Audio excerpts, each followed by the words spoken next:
Apirilaren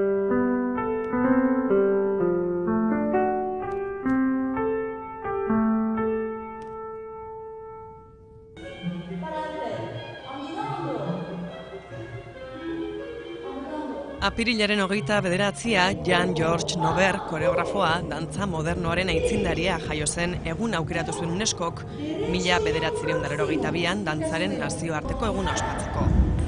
Erakunde horrek munduko herrialde guztietako dantza mota guztiak babesten ditu modu ofizialean, dantzaren nazioarteko batzordearen bitartez. 1986tik Gipuzkoako dantza profesionalen elkarteak jaiegun hori ospatzeko ekitaldiak antolatu ditu.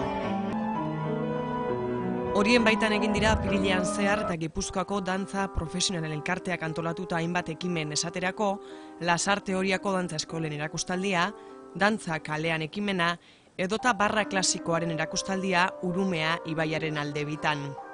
Azken hau da injustu 1987an hasi zenetik dantzaren hilabeteko egitasmorik jendetsuena. Modu honetan, baletaren existentziaren eta bizitasunaren arreta piztea du helburu elkarteak.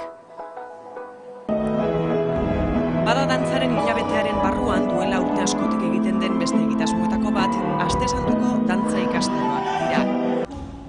Dantzagunen egin dira aurten ere dantza klasikoko, garaikideko eta jazz dantzako ikastaroak.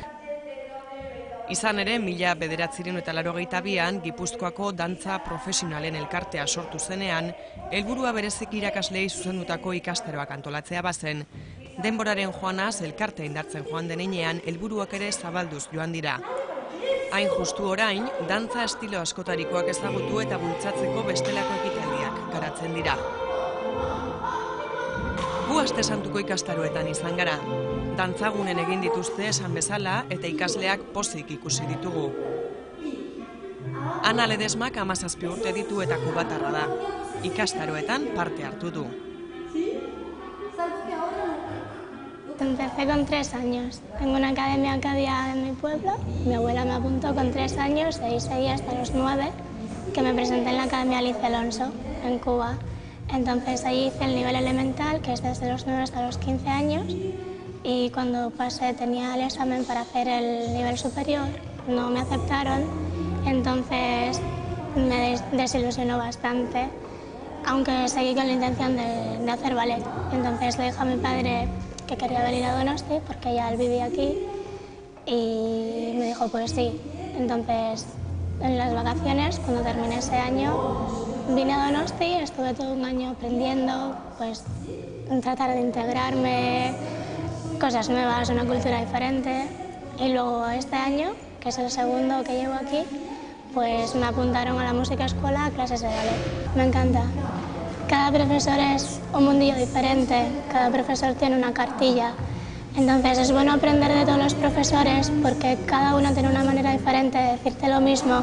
Entonces, quizás con uno no te enteras muy bien de qué te quiere decir, pero luego otro profesor te lo dice de otra manera y al juntar todo es como tienes un repertorio enorme de cómo hacer una misma cosa y es súper interesante. Además es un mundillo súper amplio, conoces un montón de gente que tiene las mismas aficiones que tú, en la danza, el baile, entonces es interesante. Mi intención es seguir como bailarina clásica. Pero bueno, no está de más aprender contemporáneo, además ahora que es tan amplio este mundo, tanto neoclásico, tanto moderno, pues está bien que una bailarina clásica tenga conocimientos de otros tipos de danza. Ana González izan da dantza klasikoko ikastaroetako irakaslea. Kantabriarra, dantza klasikoaren pedagogian lizentziatua da bera. Egun Gaztela Leongo dantza profesionalaren eskolako dantza klasikoko departamentuko arduradun eta irakasle da.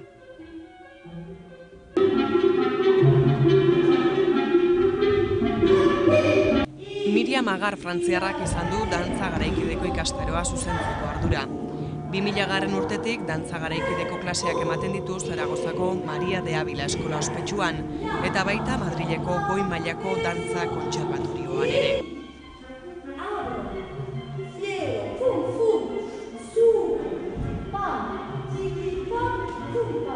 Fernando Lázarok eman ditu jazz dantza klaseak, Espainian, Italian eta Estatu Batuetan ikasitako irakasle eta koreografoak. Gipuzkoako dantza profesionalaren elkartea pozik dago hilabeteak eman duenarekin. Hainbat eta hainbat ekintzaren bitartez, dantza balioan ipini eta hilabeteko protagonista bihurtu baitute.